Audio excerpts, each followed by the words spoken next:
Oi, gente, vamos tomar um cafezinho?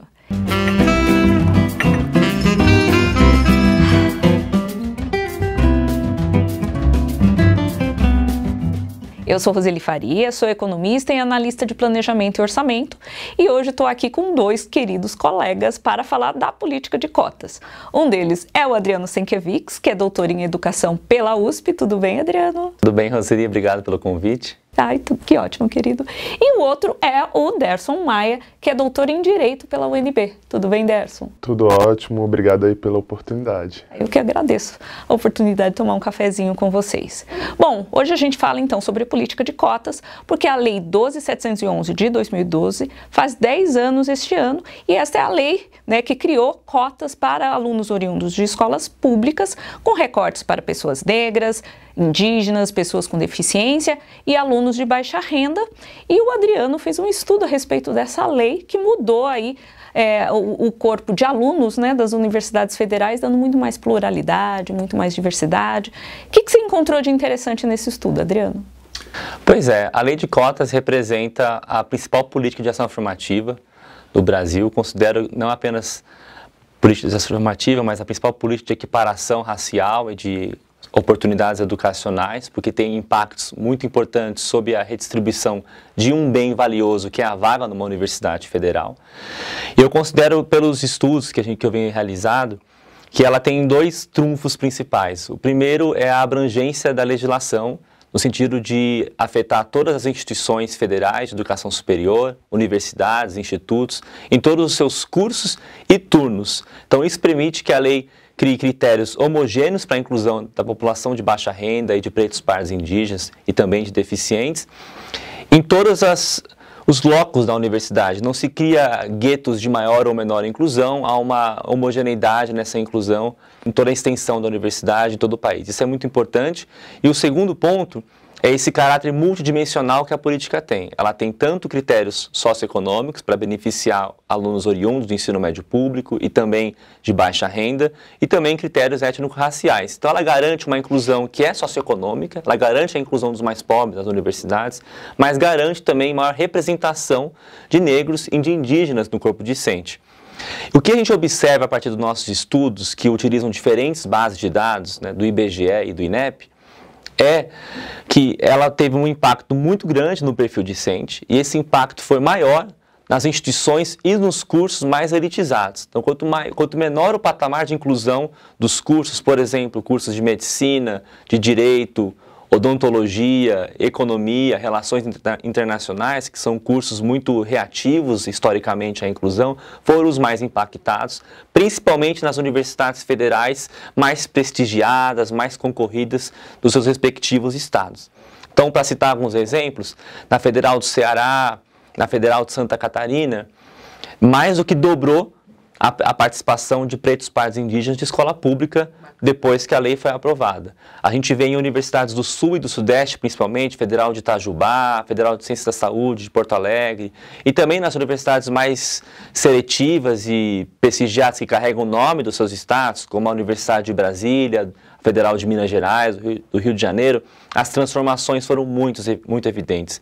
Em algumas instituições triplicou, quadruplicou a presença desses grupos, o que é uma mudança muito grande a cargo de uma política específica importante como esta lei de cotas. Além disso, a gente observa também que o critério étnico-racial, essa atenção à diversidade étnico-racial, foi muito importante na política.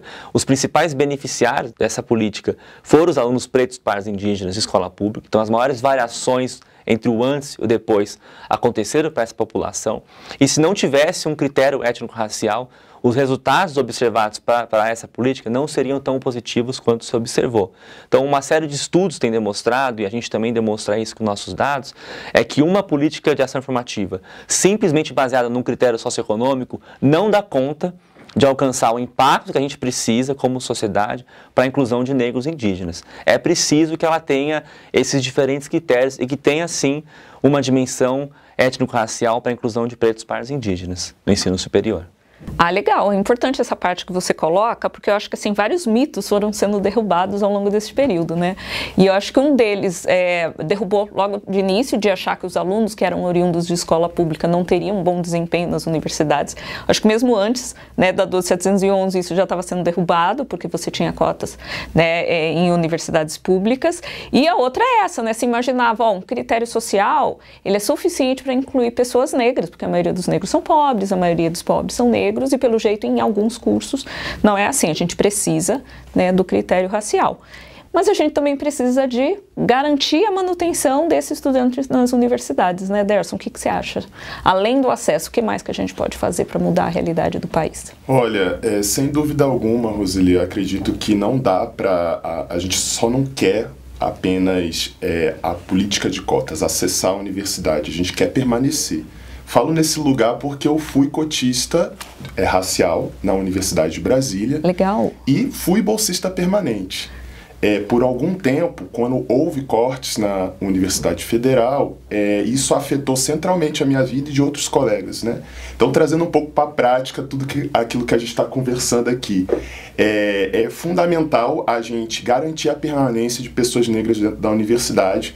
A gente está vivendo hoje, politicamente, um momento conturbado e economicamente também, então é preciso ressaltar aqui que o corte da ordem de 8,2 bilhões, né, que houve no orçamento federal, que vai impactar centralmente institutos federais e universidades, isso vai prejudicar a vida de muitos alunos bolsistas permanentes, muitas pessoas que vão ter dificuldade, né, de ter recursos, inclusive para comprar aquela xerox, né, dos textos, quem é da área das ciências humanas, comprar materiais, às vezes que nem sempre são fornecidos nos laboratórios para outras áreas, né? A galera de tecnologia, por exemplo, tem várias atividades, inscrição de evento, né? Que por mais que tenha o desconto para estudante, mas é cobrado e muitas vezes fica de fora, né?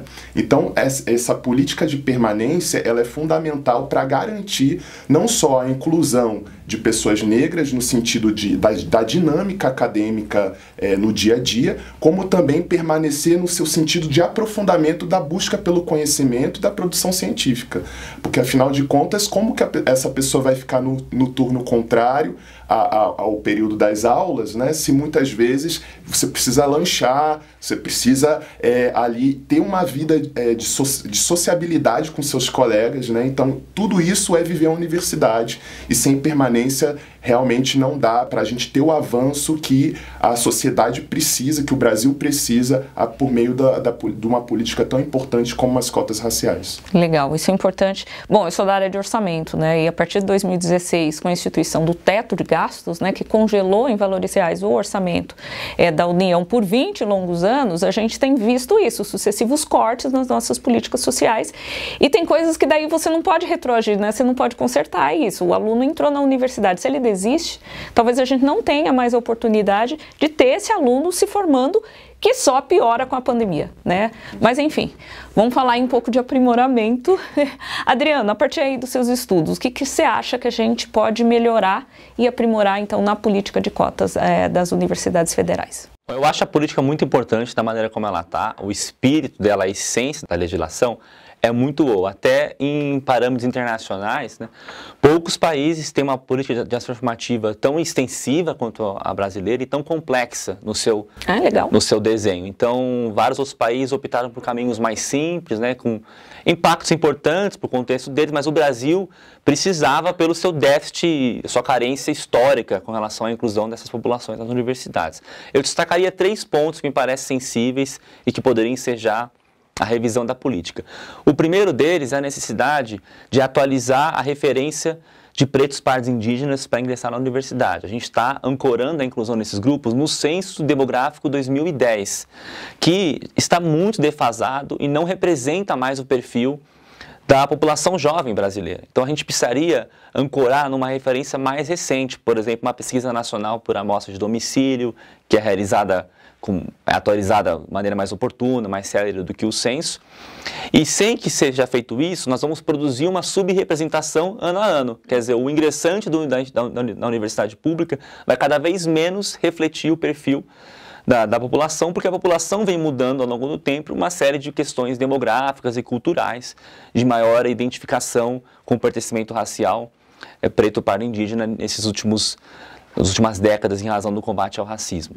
O segundo ponto que eu acho sensível é de que nós temos uma cota para egressos do ensino médio público que é muito importante porque aproxima muito da população que tem mais necessidade de mais oportunidades educacionais. Porém, não se discrimina o tipo de escola e os colégios militares, por exemplo, fazem uso dessa cota de escola pública. E isso, a meu ver, fere o espírito da legislação, porque são escolas muito selecionadas, que cobram mensalidades, que têm preferência para filhos de militares. Então, não faz sentido que estudantes que têm uma origem tão privilegiada quanto os egressos dos colégios militares se beneficiem de uma cota que foi pensada para o jovem da escola pública estadual, principalmente estadual e municipal, que é a grande massa de jovens egressos do ensino médio no Brasil. Então, fazer algum tipo de alteração para corrigir essa distorção me parece importante, para garantir mais inclusão. E o terceiro ponto é mais relativo à implementação da lei. A lei foi implementada por meio do SISU, Sistema de Seleção Unificada, que é um grande sistema centralizado de admissão nas universidades federais, e geralmente o candidato escolhe a qual modalidade de cota ele vai concorrer, e via de praxe ele compete só com quem também se candidatou àquela mesma modalidade.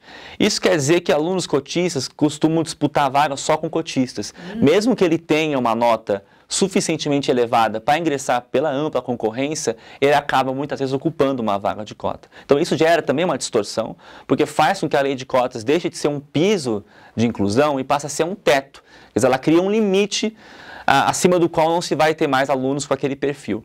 E isso é muito ruim. O aluno que tem um desempenho bom, independentemente do seu perfil, independentemente de ter se candidatado via cotas ou não, deveria ter direito a ingressar à universidade pela ampla concorrência. Agora, eu acho que essas mudanças que eu mencionei, elas são importantes, mas elas são secundárias. O mais importante é a gente ter uma política de ação afirmativa. Ter uma política com essas duas características que eu destaquei, a sua abrangência nacional e essa multidimensionalidade, é o mais importante. O resto são correções. O importante é ter uma política como a que a gente tem no Brasil. Não, com certeza, você tem toda a razão. Mas é isso, né? Eu acho que as políticas públicas, muitas vezes, elas vão sendo implementadas na medida que é possível. A gente tem 10 anos, a gente já consegue ter avaliações, e aí a gente vai aprimorando com o tempo, né? Inclusive essa parte, né, de você, se o aluno tiver uma nota suficiente para ir para ampla concorrência, no caso da lei de cotas no serviço público já foi corrigido, né? Se o candidato tem uma nota para ir para ampla, ele vai para ampla e chama-se um novo cotista dentro da ideia de inclusão, né? Aquilo ali não pode ser um teto, como você colocou, ele tem que ser um piso. E você, Derson, o que você acha que dá para a gente melhorar aí mais na 12.711 de 2012? Olha, Roseli, eu acredito que uma das primeiras coisas que eu destacaria seria a gente trabalhar no aprimoramento, primeiro, regulamentar as comissões de heteroidentificação, que seriam as comissões que verificam se realmente aquelas pessoas, né, que se inscreveram por cotas realmente são efetivamente negras. Né? As cotas raciais, então, no recorte racial ali. Raciais. Tá. Então, hoje não há essa regulamentação. Hoje, cada universidade fica a critério se vai fazer ou não uma comissão para verificar a veracidade dessa autodeclaração racial. E muitas delas nem assim fazem, né? Muitas delas só aceitam a autodeclaração formal ali da inscrição e efetivam, se a pessoa passou, ingressou no curso, ela faz a matrícula diretamente. Isso causa também distorções no sentido de pessoas que não são efetivamente negras têm ocupado, há vários casos de fraude nas autodeclarações raciais, e acredito que uma regulamentação poderia resolver esse problema, regulando que todas as universidades e institutos federais devam fazer esse procedimento. Outra questão, eu acho que deveria atrelar também os programas de ação afirmativa como um espaço realmente que auxiliam ali esse processo de permanência, né, dentro da universidade. Então, eu, por acaso, participei de um programa de ação afirmativa que tinha por objetivo fazer com que pessoas negras tivessem a iniciação científica. Legal. Então, era cotas também para iniciação científica. Legal. Então, isso estimula pesquisadores negros, isso estimula várias atividades, por exemplo, empresas juniores.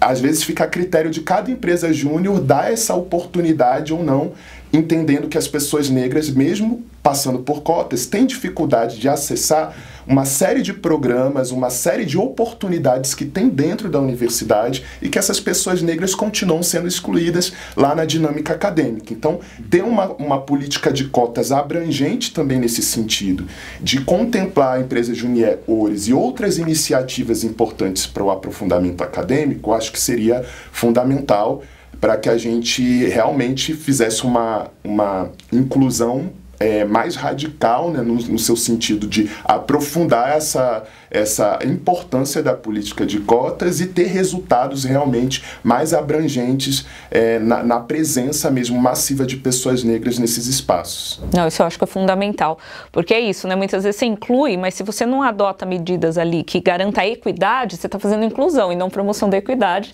e aí você vai criar uma hierarquia também dentro dessas instituições, né? Eu acho que serve a mesma coisa para o serviço público, né? Ou mesmo quando a gente tem ações afirmativas em empresas privadas, que é isso, você inclui, mas você tem que monitorar, avaliar e garantir que essas pessoas estão tendo a mesma oportunidade que as outras, né? Até porque eu acho que políticas de inclusão e equidade, elas não visam apenas incluir as pessoas e promover essa equidade dessa pessoa. Ela visa transformar aquela instituição, porque não adianta nada contratar pessoas diferentes para fazer tudo igual. A gente quer realmente uma transformação, né, para a gente construir uma sociedade muito mais livre, muito mais justa, muito mais solidária, e essa geração deixar de legado para a próxima, né, esse país com esse avanço civilizatório que todos nós desejamos tanto e lutamos por isso. Adri, muito obrigada pelo cafezinho. Obrigada, Derson. Ótimo, muito obrigado. Gente, até o próximo cafezinho.